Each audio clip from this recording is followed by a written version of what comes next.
भारतवर्ष में एक ऐसी महान मनस्विनी माता हुई मदालसा, जिसने प्रतिज्ञा की थी कि जो जीव मेरे गर्भ में आ जाएगा फिर उस जीव को किसी माता के गर्भ में नहीं जाना पड़े। उसने पक्का निश्चय किया था हमारा, और अपने सभी पुत्रों को विरक्त बना दिया उसने।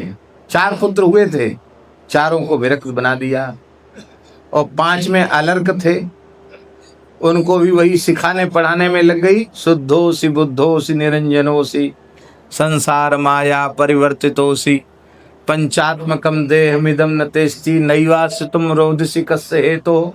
उसको भी ब्रह्म विद्या पढ़ाने लग गई। पतिदेव ने कहा, देवी वंशनाश करोगी क्या?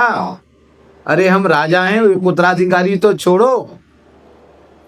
तो अलर्क को राजनीति का पंडित बनाया मदालसा माता ने, लेकिन जाते जाते अपने पति के सहित वनवास में चली गई, वानप्रस्थ में चली गई, और जाते जाते अपने पुत्र अलर्क की भुजा पर एक तावीज बांध करके गई। बेटा, जब घोर विपत्ति आवे तो इस तावीज के यंत्र को, मंत्र को पढ़ लेना, तुम्हारी विपत्ति का नाश होगा। और जब जंगल में पहुंची मदालसा अपने पति के साथ, तो मदालसा के जो पुत्र थे, जो महान जीवन मुक्त महात्मा हो चुके थे, वो सब उनके विरक्त पुत्र सब आए। आकर के उन्होंने माता पिता को प्रणाम किया। आपने ऐसे संस्कार हमको दिए कि हमारा जीवन सफल हो गया, हम आपकी क्या सेवा करें। माता मदालसा ने कहा, पुत्रों, हमारी सबसे बड़ी सेवा यही है कि तुम अपने छोटे भाई को संसार से निकाल के लाओ। तुम अपने छोटे भाई को संसार से निकाल के लाओ, नहीं तो मेरी प्रतिज्ञा व्यर्थ हो जाएगी। वो राजभोगों में आकंठ डूबा हुआ है। तो बड़े भाई पहुंचे, महात्मा थे, विरक्त महात्मा, दंड कमंडलधारी, वो सब पहुंचे। उस बेचारे को तो पता ही नहीं था कि मेरे बड़े भाई है। पता चला कि मेरे अग्रज आए हैं तो बड़ा प्रसन्न हुआ, चरणों में प्रणाम किया। महाराज आज्ञा। बोले, अपने पुत्र को जल्दी से राजा बनाओ और सब कुछ छोड़ के चलो, जंगल में भजन करो। ये संसार में फंसे रहने के लिए थोड़ी मनुष्य जन्म मिला, भजन करो।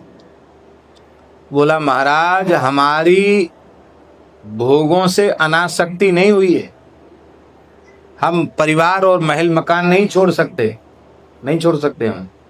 आप लोग करिए भजन। आप जंगलों में कष्ट भोग रहे हैं, हमको भी उसी रास्ते पर ले जाना चाहते हैं। हम तो बहुत मौज में हैं, यहाँ महल है, ठाट बाट है, रानी और दास दासी सब है, हम क्यों छोड़ें इस व्यवस्था को। मना कर दिया उस। अब माता की आज्ञा का पालन कैसे हो, तो वो चले गए अपने मामा के पास। काशी नरेश उनके मामा थे, उनसे और राजाओं से मिलकर के, और एक साथ पूरे नगर पर चढ़ाई कर दी। जैसी नगर को चारों ओर से घेर लिया, तो अलर्क के मंत्रियों ने कहा कि हम लोग तो बेसुध थे और अकस्मात बहुत बड़ी सेना से पूरा नगर घिर चुका है, अब आप आदेश दो, क्या करना है। तो विचार किया क्या करना चाहिए। युद्ध, बोले युद्ध करने पर भी विजय हमारी नहीं होगी। क्यों? हम लोग को सावधान नहीं, हमने अपने मित्रों की सेना इकट्ठी नहीं की। हमारी इतनी सी सेना, इतनी बड़ी सेना से मुकाबला नहीं कर सकती, हम मारे जाएंगे, पराजय भी हमारे हाथ होगी। अब आप बताओ क्या करना चाहिए। अलग जी ने सोचा कि मेरी माता जी कह के गई थी कि संकट आवे तो वो तावीज में कुछ मंत्र लिखा हुआ उसको पढ़ लेना। तो तावीज खोली तो उसमें भोज पत्र पर मंत्र लिखा था। वो मंत्र कुछ नहीं था, माता जी ने एक श्लोक लिखा था, बहुत बढ़िया श्लोक है, लिखने योग्य श्लोक है, मार्कंडेय पुराण का श्लोक है। संगः सर्वात्मना त्याज्यः सचे त्यक्तुम न शक्यते ससद्भिः सह कर्तव्यः सताम संगो हि भेषजम। क्या बढ़िया श्लोक है। संगः, संगः माने आसक्ति, आसक्ति का सर्वथा त्याग कर दो। यदि कोई कहे कि आसक्ति का त्याग संभव नहीं है, क्योंकि आसक्ति कई जन्मों से बनी हुई है, कई जन्मों का अभ्यास हम कैसे छोड़ दें? सचेत त्यक्तुम न शक्य थे, नहीं छोड़ी जा सकती, कोई बात नहीं, मत छोड़ो। दूसरा उपाय बताते हैं, सा सद भी सह कर्तव्या, वो आसक्ति ऐसे सत्पुरुषों के चरणों में कर दो, ऐसे वीतराग जो निर्मल संत हों, भगवान के भक्त हों, उनके चरणों में आसक्ति कर लो तो क्या होगा? बोले सताम संगो ही भेषजम, उन सत्पुरुषों का संग आसक्ति ही भवरोग की औषधि है। जो तुम्हारे लिए विष बन रही थी वही अमृत बन जाएगी। आसक्ति कर लो। भगवान कपिल देवहूति माता से कह रहे हैं, संगा सर्वात्मना त्याज्य सचेत त्यक्तुम न शक्यते। ये तो मदालसा माता का वाक्य है, ये तो कह ही चुके हैं। देवहूति माता को भगवान कपिल कह रहे हैं, प्रसंगमजरम पाशमात्मनः कवयो विदुः स एव साधु सुकृतो मोक्षद्वारमपावृतम्। आसक्ति ही जीवात्मा का ऐसा बंधन है जो कभी पुराना नहीं होता। वह आसक्ति साधु पुरुषों में कर दी जाए तो मोक्ष का द्वार खुल जाएगा। हाँ,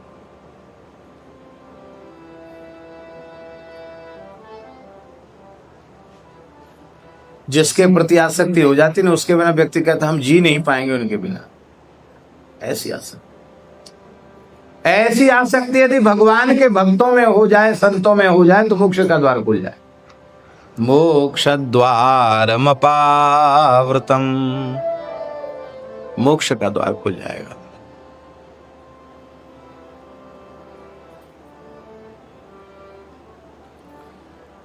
क्योंकि संत की संपूर्ण आसक्ति भगवंत के चरणों में है, तो श्रृंखला संबंध से आपकी आसक्ति भी भगवान के चरणों से जुड़ जाएगी। संतों का संग भगवदा शक्ति को सहज ही प्रदान कर देगा, और भगवदा शक्ति ही मोक्ष है।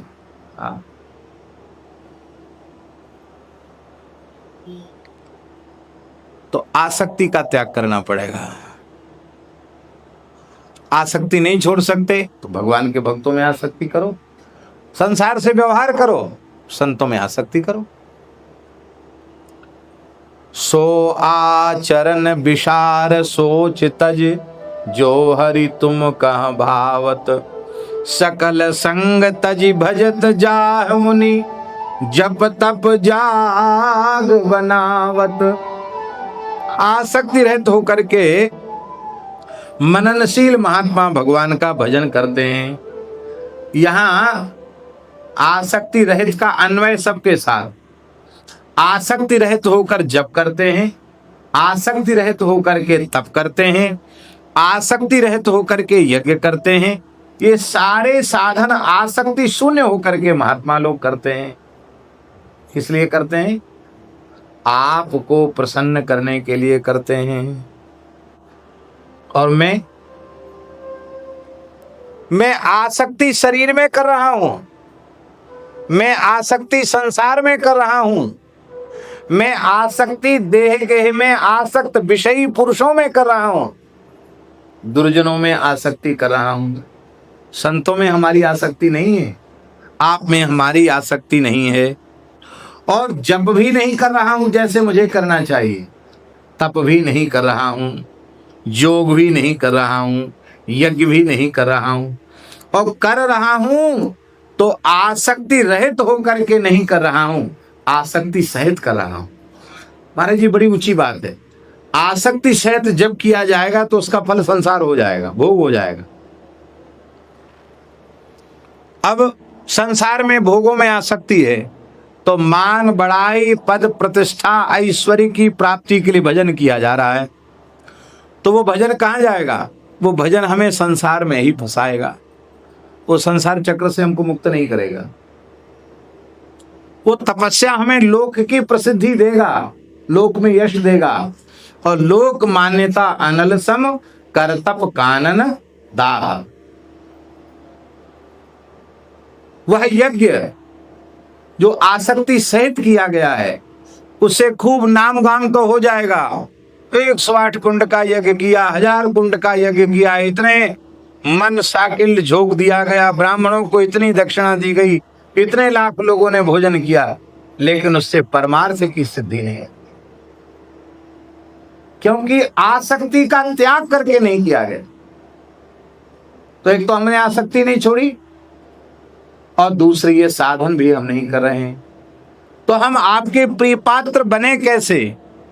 मौसम मंद महाखल पावर, कौन जतन ते ही पावत। मेरे जैसा मंद, महाखल और पावर, ये 3 विशेषण तुलसीदास जी ने दिए। मंद, मंद किसको कहते हैं? देखो, 4 दोष ऐसे हैं जो जीव के कल्याण में बाधक हैं। मंदाः सुमंद मतयः मंदभाग्या युपद्रुताः, ये 4 दोष। इन 4 दोषों में सबसे पहला दोष है मंदाः। मंदा का अर्थ है अलसाः। सबसे पहला दोष है परमार्थ में आलस्य, प्रमाद। किस चीज में आलस है? भोजन में बिल्कुल नहीं, गप सड़ाके में बिल्कुल नहीं, सैर सपाटा में बिल्कुल प्रमाद नहीं।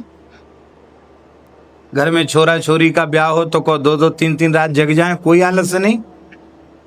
वो 8 घंटे सो के आए, कथा में आते ही सो गए।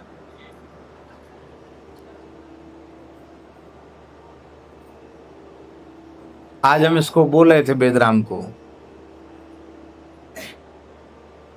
उसमें बस में टीवी लगी हुई, हमने कही थोड़ा सत्संग लगाना, और सत्संग लगाया। उसके पहले समाचार, तो समाचार में तो जगता रहा, जैसे ही सत्संग शुरू हुआ सो गए। मंगलाचरण होते ही सो गया। वाह, धन्य है।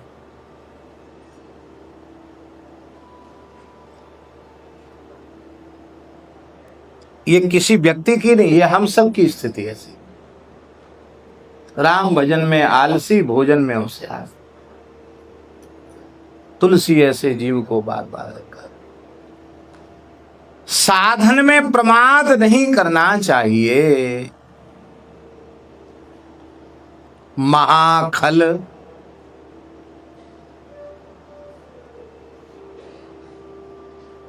ध्यान दें, महाखल कौन है? एक तो खल होते हैं, एक महाखल होते हैं। खलों का संग प्राप्त करके जो खल हो गए वो तो हैं खल। वो जो साधुओं के साथ रह करके भी अपनी दुष्टता नहीं छोड़ पा रहे हैं, वे हैं महाखल। अपने दोषों का त्याग संतों के पास रहकर भी नहीं कर पा रहे हैं, वो महाखल। और तीसरा विशेषण कौन दिया? पावर। देखो, विषयी होना दोष युक्त नहीं है।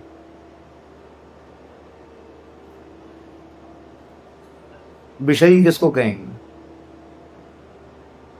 अरे आंख का विषय रूप है, कान का विषय शब्द है, नासिका का विषय गंध है, जिह्वा का विषय रस है, त्वचा का विषय स्पर्श है। हम शास्त्र नियंत्रित पदार्थों का उपभोग करें, वो विषय निंदित नहीं है। निंदित होता तो पुरुषार्थ चतुष्टय में काम को रखा नहीं जाता। पुरुषार्थ चतुष्टय में काम है कि नहीं?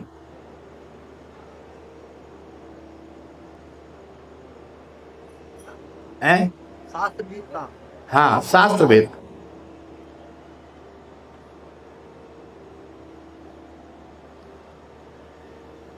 अरे आंख है, हम देखें नहीं, इसका मतलब ये थोड़ी है जो देखने योग्य हो हम देखें, जो सुनने योग्य हो हम सुने, जो बोलने योग्य हो हम बोलें, जो ग्रहण करने योग्य हो वो हम ग्रहण करें, जो त्यागने योग्य हो हम त्यागें, जो छूने योग्य हो उसको छुएं, जो न छूने योग्य उसको न छुएं। इसका अर्थ है, पर पावर उनको कहते हैं जो पशु से भी गए बीते होते हैं, अपनी इंद्रियों से अनियंत्रित भोग करते हैं, उनको पावर कहा जाता है। मैं पावर पशु, कपि अति कामी, पावर। विवेक शून्य होकर के जो विषय सेवन करता उसको पावर कहते हैं। ऐसे ऐसे दोष हमारे में हैं, तो कौन जतन ते ही पावत। फिर कौन ऐसा यत्न है जिससे हम भगवान को प्राप्त करें? इसका आशय यह है कि यदि हम सच्चे अर्थों में भगवान के दास बनना चाहते हैं तो हमें आसक्ति का त्याग करते हुए जप करना चाहिए, तप करना चाहिए, यज्ञ करना चाहिए, और दुष्टों का संग त्यागना चाहिए। तजोमन हरि विमुखन को संग, उनका संग त्यागना चाहिए, और एक एक क्षण का उपयोग करते हुए, निरंतर नाम जप करते हुए साधु संग करना चाहिए। यदि हम ऐसा नहीं करते हैं तो रामदास, कृष्णदास, माधवदास, गोविंददास बनने से कोई फायदा नहीं है। ये खाली नाम मात्र के बन गए, इससे कोई लाभ नहीं है। यदि हम भगवान के दास हैं तो हमारा मन निर्मल होना चाहिए।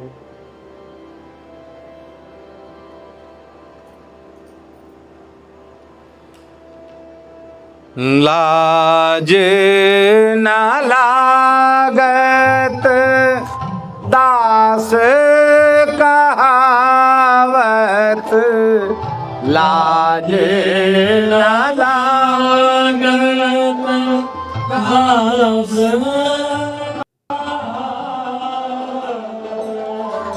लाज न लागत दास कहावत, लाज न लागत दास कहावत।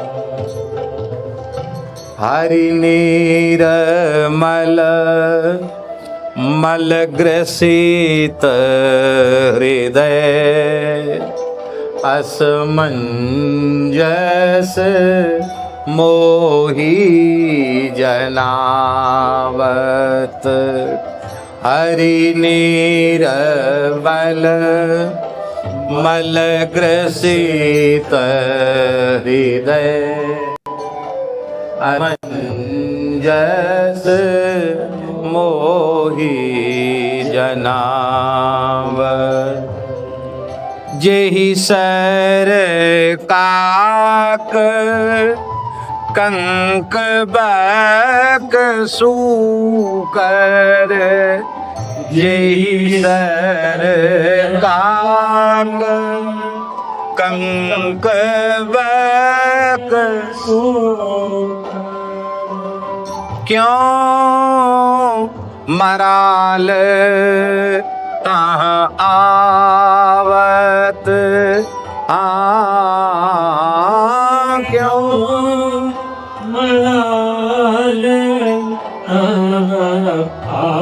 आवत। लाज न लागत दास कहावत, लाज न लागत दास कहावत। हरि निर्मल, भगवान निर्मल हैं। महाराज जी, ये एक विशेष बात है। परमात्मा सच्चिदानंद घन गुणातीत परम विशुद्ध है। इसलिए उस विशुद्ध परमात्मा की प्राप्ति के लिए जीव को भी विशुद्ध बनना पड़ता है।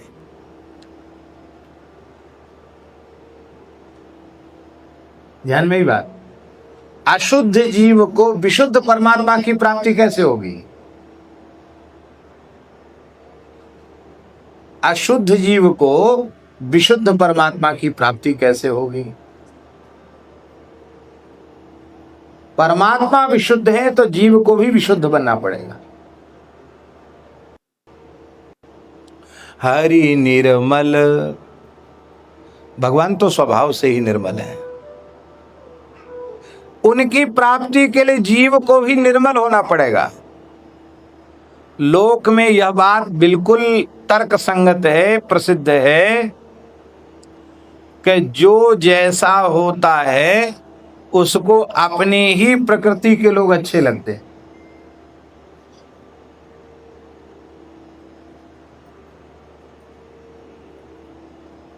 विद्वान को विद्वान व्यक्ति प्रिय लगेंगे, धनी मानियों को धनी मानी प्रिय लगते हैं, नेताओं को नेता प्रिय लगते हैं, और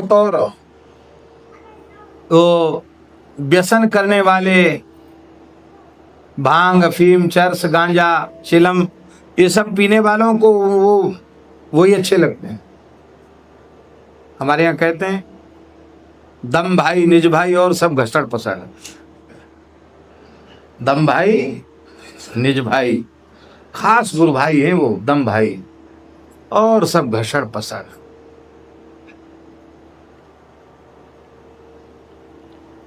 आप व्यसनी होंगे तो आपको व्यसनी अच्छे लगेंगे, आप भजनानंदी होंगे तो आपको भजनानंदी अच्छे लगेंगे, आप प्रपंची होंगे तो आपको प्रपंची लोग ही अच्छे लगेंगे। यदि हम भगवान को प्राप्त करना चाहते हैं तो हमें निर्मल बनना चाहिए, निर्मल बनना चाहिए। और देखिए, जीव निर्मल ही है, निर्मल है जी। मलिनता उसको छू नहीं सकती है, स्वभाव से निर्मल है जीव।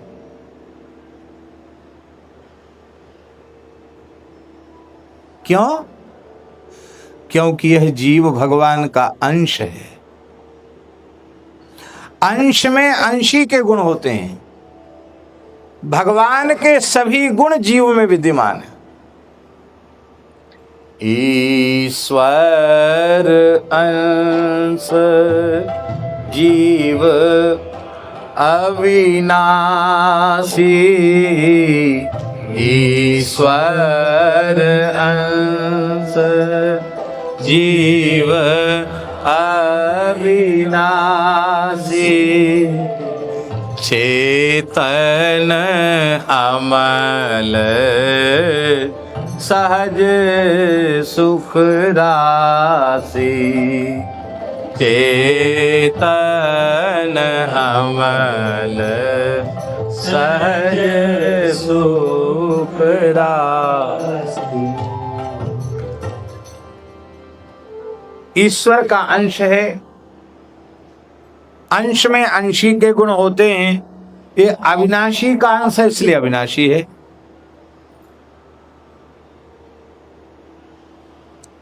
हमारे महाराज जी कहते थे कि श्री कबीरदास जी महाराज से एक भोले भाले संत ने पूछा, महाराज आप तो सिद्ध पुरुष महान योगी हैं, त्रिकालदर्शी हैं, आपके द्वारा संसार को बहुत लाभ मिल रहा है, तो हम आपसे ही पूछ रहे हैं कि आप कब तक जीवित रहोगे, आपका शरीर आप कब तक जियोगे? बोले महात्मा थे, पूछ लिया। तो श्री कबीरदास जी महाराज ने कहा, अरे क्या पूछते हो कि हम कब मरेंगे? बोले हाँ यही पूछ रहे हैं, आप कब मरेंगे? हम तो मरेंगे नहीं। अरे जो पैदा हुआ उसको मरना पड़ता है, आप नहीं मरेंगे? बोले ना हम बिल्कुल नहीं मरेंगे, जो पैदा होए वो मरे, ना हम पैदा भए ना हम मरेंगे, हम मरेंगे ही नहीं। क्यों? बोले हमको मरने के लिए पहले राम जी को मरना पड़ेगा। अरे महाराज कैसे, अब रामानंदी साधु के कैसी बात बोलते, राम जी को मरना पड़ेगा? मरने के बाद तो लोग कहते राम नाम सत्य है, राम जी को काहे को मरना पड़ेगा? अरे बोले जब राम जी को नहीं मरना पड़ेगा तो हम क्यों मरेंगे? श्री कबीरदास जी का दोहा है, राम मरे तो हम मरे, राम मरे तो हम मरे, नाही तो मरे बलाए, अविनाशी का बाल का मरा न मारा जा। मैं अविनाशी का हूं, यहां देह भाव से नहीं कहा जा रहा है, जीव भाव से कहा जा रहा है। मैं आपका अंश हूं, आप अविनाशी हैं तो मैं विनाशी कैसे हो जाऊंगा?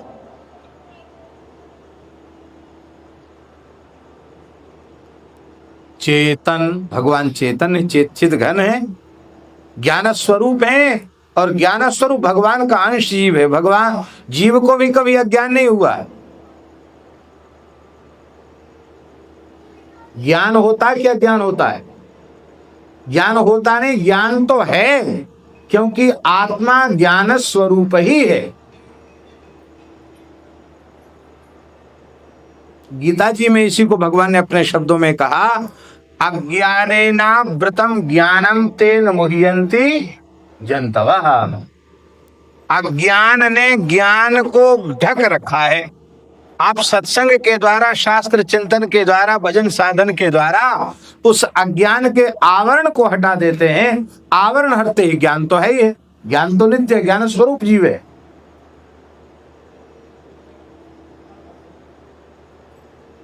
चेतन अमल, तीसरा विशेषण क्या है?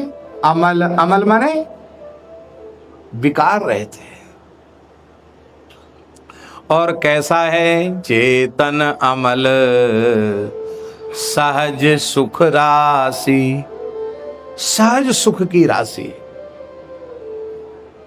इसको दुख छुआ ही नहीं,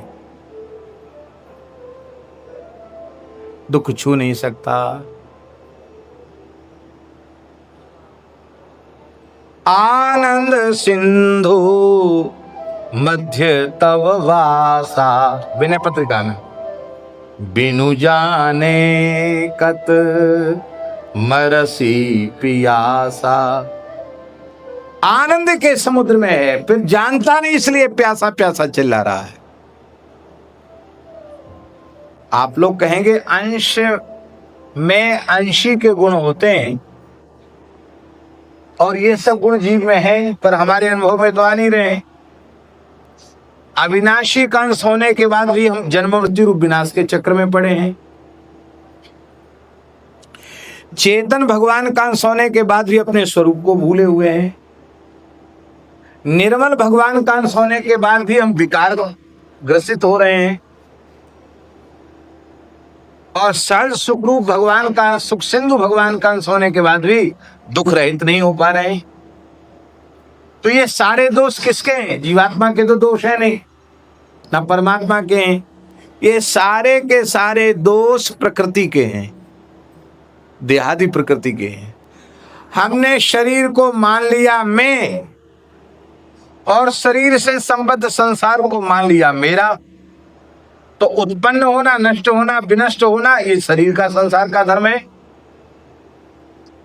अज्ञान रूप होना, ये शरीर संसार का धर्म है। विकार युक्त हो जाना, ये शरीर संसार का धर्म है। दुख रूप होना, ये शरीर संसार का धर्म है।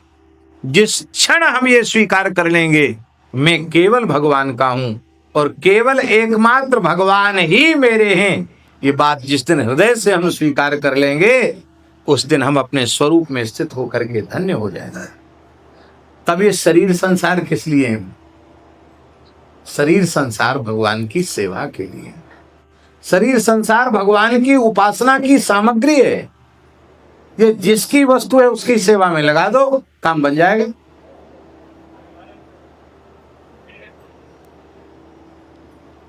अब जीव जब भगवान का अंश है, स्वभाव से ही निर्मल है, तो ये मलिनता जीव में आई कहां से? इस मलिनता का बीज क्या है? इस मलिनता का बीज है अहम ममाभिमानोत्थैः कामलोभादिभिर्मलैः वीतं यदा मनः शुद्धं अदुःखम असुखम समम। बहुत प्यारा श्लोक है।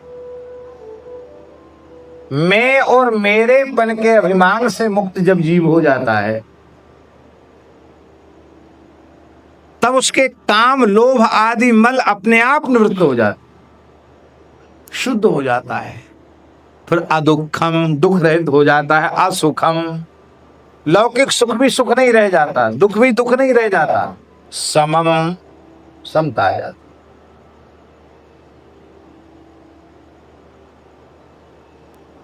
मैं और मेरेपन का अभिमान, मैं शरीर और मेरा संसार, ये मैं मेरेपन का अभिमान।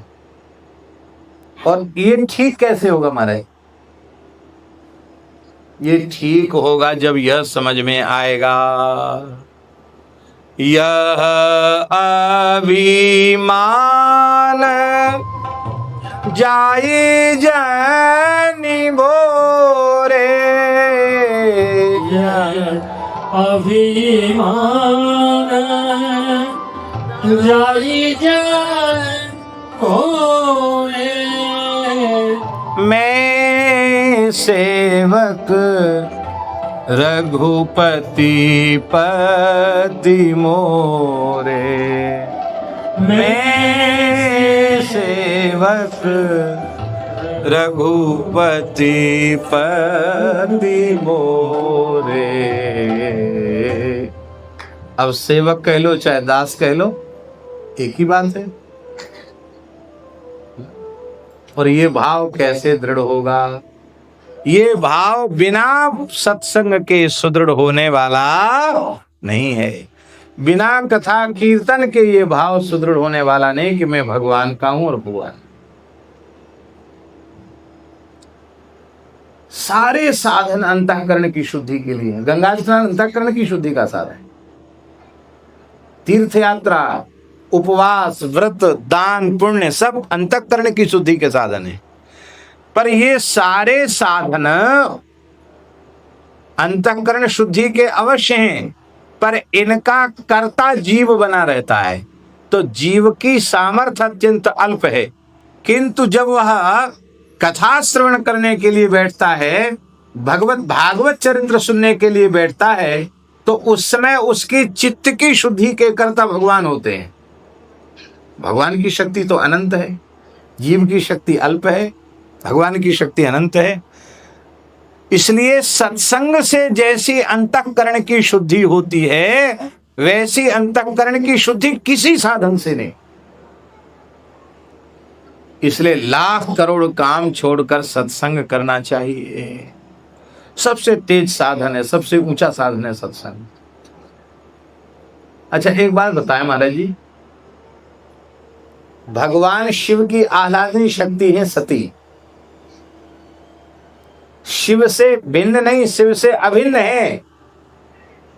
और शिवजी श्री राम तत्व को जानते हैं, तो क्या उनकी शक्ति सती राम तत्व को नहीं जानती है?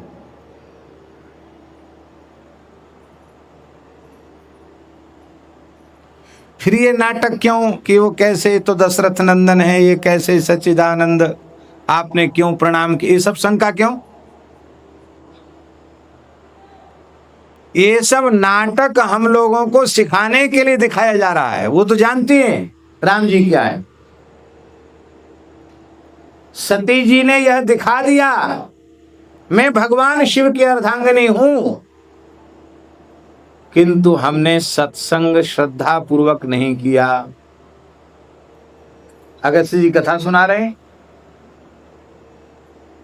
सती जी वहीं बैठी हैं, पर ध्यान से नहीं सुना उन्होंने।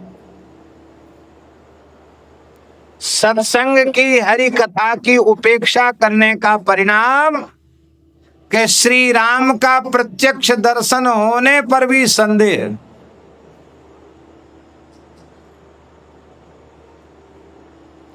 अरे और तो जाने दीजिए, जिनकी पीठ पर अहरनिश ठाकुर जी चढ़े रहते हैं उन गरुड़ जी को संदेह हो।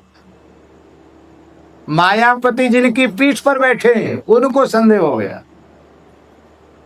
गरुड़ जी को। और संदेह की निवृत्ति कैसे हुई? सत्संग से संदेह की निवृत्ति। कथा सुन करके कागभूषण जी की कथा सुनी, गयु शोक संदेह सब चला गया। संदेह की निवृत्ति सत्संग से हो। सत्संग नहीं करोगे तो सतीन एकादशी की शक्ति होने पर भी संदेह नहीं मिटेगा। अपराध पर अपराध बनते चले गए। कथा ध्यान से नहीं सुनी, ये अपराध बना। उसका दुष्परिणाम क्या हुआ? भगवान में संदेह हुआ। उसका दुष्परिणाम क्या हुआ? मना करने पर भी परीक्षा दी। उसका दुष्परिणाम क्या हुआ? शंकर जी के पूछने पर भी झूठ बोल दिया। कछु न परीक्षा ली न गुसाई, कीन प्रणाम तुम्हारी नाई। तब शंकर देखी उधर ध्याना, सती जो कीन चरित सब जाना। त्याग दिया मन से। उसका परिणाम यहां तक भोगना पड़ा कि सती को कैलाश में रह करके 87,000 वर्ष तक शंकर जी का वियोग सहना पड़े। 87,000 वर्ष तक शंकर जी समाधि में डूबे रह गए। बीते संवत 87 तजी समाधि शंभु अविनाशी। वो समाधि भी इसलिए लगाई थी कि हम जागृत रहेंगे तो बार बार कुछ ना कुछ पूछेंगे, हमको इनसे बोलना नहीं। समाधि लगा ली तो पास में रहकर शंकर जी की सेवा का सुख नहीं मिला, वियोग का दुख हुआ। और अंत में मना करने पर भी दक्ष के यज्ञ में गई और अपने देह को योगाग्नि में विसर्जित करना पड़ा।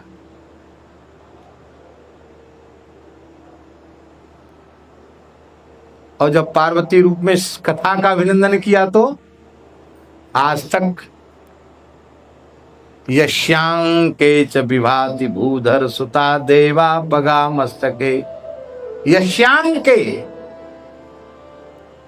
ऐसा नहीं कि जगह की कमी हो जो गोद में बैठना पड़ता हो पार्वती जी को। जगह तो बहुत है कैलाश में, पर शंकर जी आग्रहपूर्वक उनको गोद में बिठा लेते हैं। क्यों? अरे बोले तुम्हारा नाम में इतना प्रेम है, कथा में इतना प्रेम, हम तो नाम प्रेमी कथा प्रेमियों को बहुत आदर देते हैं, आओ यहाँ बैठ जाओ। यश्यांके च विभाति भूधर सुता देवा पगा मस्तके। इसलिए ये सिखाने के लिए कि कथा का तिरस्कार मत करो। हमारे अत्यंत निकट रहने वाले लोग भी जो पथभ्रष्ट हुए, दूर हुए, उसका भी कारण एक ही बना, कथा की उपेक्षा, सत्संग की उपेक्षा। कथा की उपेक्षा का दुष्परिणाम हुआ कि जीते जी वैकुंठ में थे,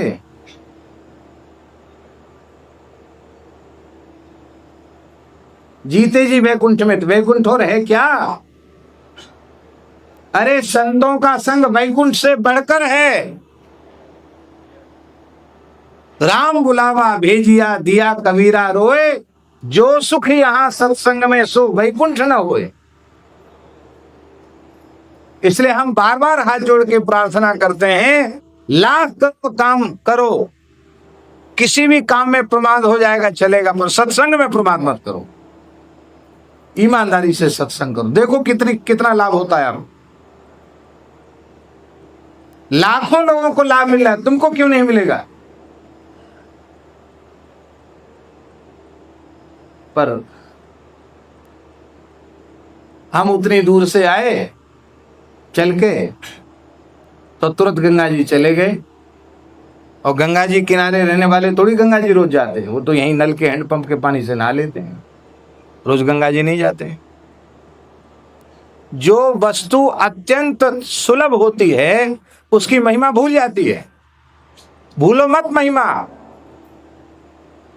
ये जो दुर्लभ वस्तु थी ये सुलभ हुई है, भगवान की अहेतुकी कृपा है, इस कृपा का आदर कर लो। सत्संग ही चित्त को निर्मल करने वाला है। हरि निर्मल मल ग्रसित हृदय। भगवान क्या कहते हैं? निर्मल मन जन सो मोहि पावा, मोहि कपट छल छिद्र न भावा। मुझे कपट छल छिद्र अच्छा नहीं लगता। इसका मतलब है सत्संग के बिना कपट छल छिद्र समाप्त नहीं होता। कपट छल छिद्र बना हुआ है और सत्संग भी कर रहा है, इसका मतलब सत्संग किया ही नहीं उसने। सत्संग करने पर कपट नहीं रहेगा, छल नहीं रहेगा, छिद्र नहीं रहेगा। तो हरि निर्मल मल ग्रसित हृदय, असमंजस मोहि जनावत। क्यों? क्या असमंजस? कहते जेहि सर काक कंक बक सूकर।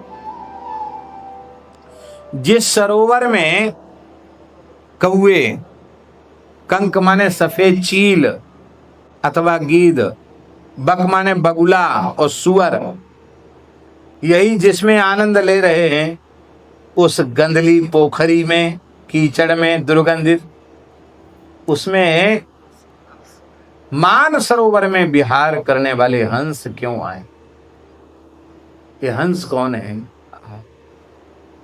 ये हंस जो भुसुंडी मन मानस, हंसा सगुन अगुन जेहि निगम प्रशंसा। जो भुसुन मन मानस, हंसा सगुन अगुण जेहि निगम प्रशंसा। शिव मानस मराल। भगवान शिव का हृदय ही मान सरोवर है। उसके राजहंस श्री ठाकुर जी हैं, राम जी हैं। महाराज जी आश्चर्य है, वो अमृत का समुद्र भी राम जी ही है, और उसमें बिहार, उसमें जो जल है वह भी राम जी ही हैं, और उसमें विहार करने वाले भी मराल श्री राम जी हैं, और उसमें जो दूसरे अन्य मराल भी हैं वो हैं राम जी के अभिन्न स्वरूप संत, मानसर में विहार करने वाले, राम नाम रूपी मुक्ताहल चुगने वाले। एक बड़ा सुंदर पद है, बहुत सुंदर पद है। यद्यपि समय हो रहा है लेकिन फिर भी हम उस पद को जरूर कहेंगे। चल चल रे हंसा राम सिंधु, चल चल रे, चल चल रे हंसा राम सिंधु, चल चल रे, चल चल रे हंसा राम सिंधु, चल चल रे, चल चल रे हंसा राम सिंधु, चल चल रे, चल चल रे, चल चल रे, चल चल रे,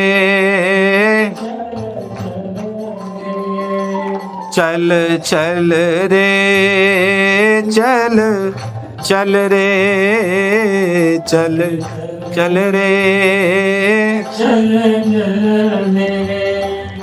चल चल रे हंसा राम सिंधु, चल चल रे, चल चल रे हंसा राम सिंधु, चल चल रे, चल चल रे हंसा राम सिंधु, चल चल रे, चल चल रे हंसा राम सिंधु।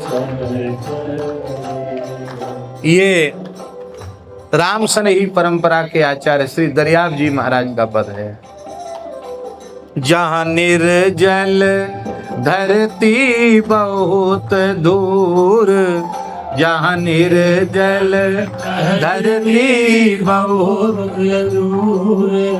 जहाँ साकित बसती दूर दूर, जहाँ साकित बसती दूर दूर, ग्रीष्म ऋतु में जहाँ तपे भूमि, ग्रीष्म ऋतु में जहाँ पे भूमि, जहाँ आत्म दुखिया रोम रोम, जहाँ आत्म दुखिया रोम रोम, चल चल रे, चल चल रे, चल चल रे हंसा राम सिंधु, चल चल रे, चल चल रे हंसा राम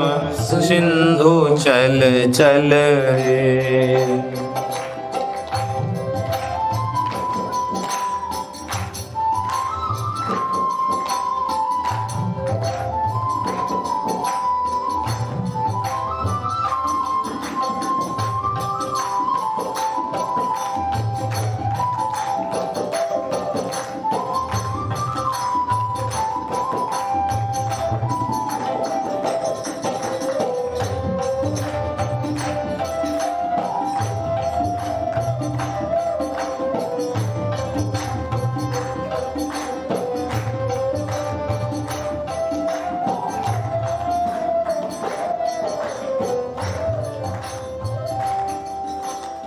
इसलिए चलो क्योंकि यहाँ बहुत दुख है, यहाँ कहीं जल नहीं है, सब जगह धूरी धूर उड़ रही है। बस्ती भी है तो शाक्तों की बस्ती है, वैष्णवों का निवास नहीं है यहाँ। अविद्या माया का घाम इतना तेज है कि धरती तप रही है, सब लोग दुखी हैं।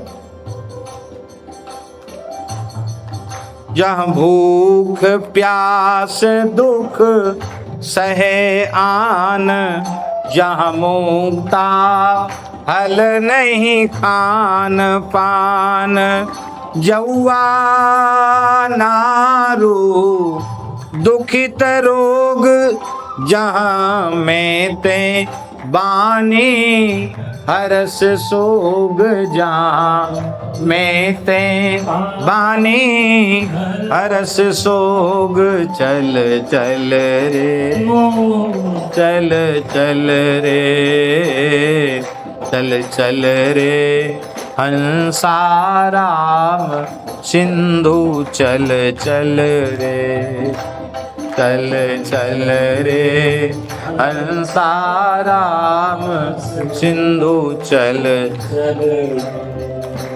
ये माया की पोखरी है। हाँ, माया बागड़ बरनिए, अब राम सिंधु वर्णन सुन ले हो, अब राम सिंधु वर्णन सुन ले हो। अगम अगोचर कथ्या न जाय, अगम अगोचर कथ्या न जाय, अब अनुभव माही कहूँ सुनाए, अब अनुभव माही कहूँ सुनाए, चल चल रे, चल चल रे, चल चल रे हंसा राम सिंधु, चल चल रे, चल चल रे हंसा राम सिंधु, चलो सरोवर में, मान सरोवर में। कैसे जाएंगे? अगम पंथ है राम नाम, अगम पंथ है राम नाम। पंथ तो बड़ा अगम है, पर वो अगम पंथ सुगम हो जाएगा यदि राम नाम की शरण ले ली तो। अगम पंथ है राम नाम, गिरह बसो चाहे परम धाम। हाँ, गिरह बसो जाए परम धाम। उस अगम पंथ का पाथे राम नाम है, राम नाम का आश्रय लो और गिरह बसो, गिरह माने भगवान के घर में बस जाओ, हैं? परम धाम नित्य साकेत को प्राप्त कर लो। वहां क्या है?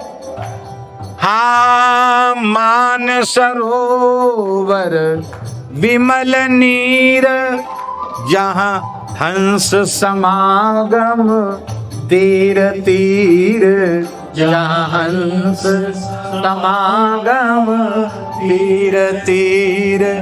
चल चल रे, चल चल रे, चल चल रे हंसाराम सिंधु, चल चल रे, चल चल रे हंसाराम सिंधु, चल चल।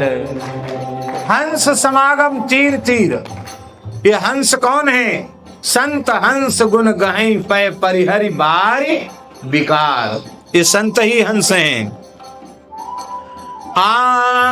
जहाँ मुक्ताहल बहु खान पान, जहाँ मुक्ताहल बहु खान पान, जहाँ अवगत तीरथ नित स्नान, जहाँ अविगत तीरथ नित स्नान, जहाँ पाप पुण्य की नहीं छोत, जहाँ पाप पुण्य की नहीं छोत, जहाँ गुरु शिष्य मेला सहज होत, जहाँ गुरु शिष्य मेला सहज होत। चल चल रे, चल चल रे, चल चल रे हंसाराम सिंधु, चल चल रे, चल चल रे हंसाराम सिंधु, चल चल रे, चल चल रे हंसाराम सिंधु, चल चल रे, चल चल रे हंसाराम सिंधु, चल चल रे, हंसाराम सिंधु, चल चल रे। हाँ, गुण इंद्रिय मन रहे थाक, हाँ, गुण इंद्रिय मन रहे थाक, जहाँ गुण त्रिगुण वहाँ नहीं जा सकता, जहाँ गुण इंद्रिय मन रहे थाक, जहाँ गुण इंद्रिय मन यतो वाचो निवर्तन्ते अप्राप्य मनसा सा।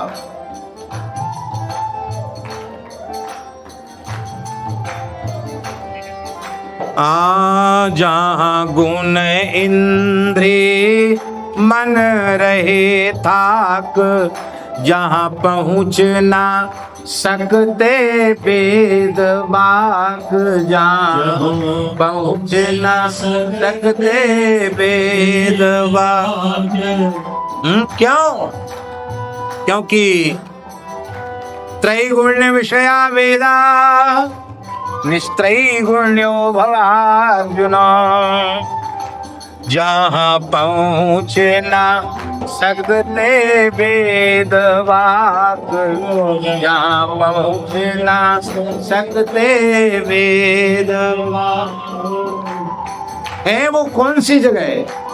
हाँ, अगम देश जहाँ अभय राय, अगम देश जहाँ अभय राय। वो अगम देश है और वहां के राजा धीराज रघुनाथ जी सकृतेव प्रपन्नाय तवास्मीत च याचते अभयं सर्वभूतेभ्यो ददाम्ये तद्व्रतं मम। अभयं सर्वभूतेभ्यो, अभयदान दे रहे हैं। हाँ, अगम देश जहाँ अभय राय, अगम देश जहाँ अभय राय।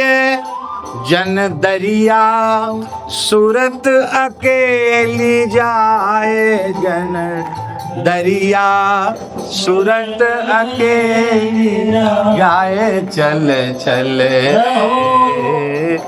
चल चल रे, चल चल रे, चल चल रे, चल चल रे हंसाराम सिंधु, चल चल रे।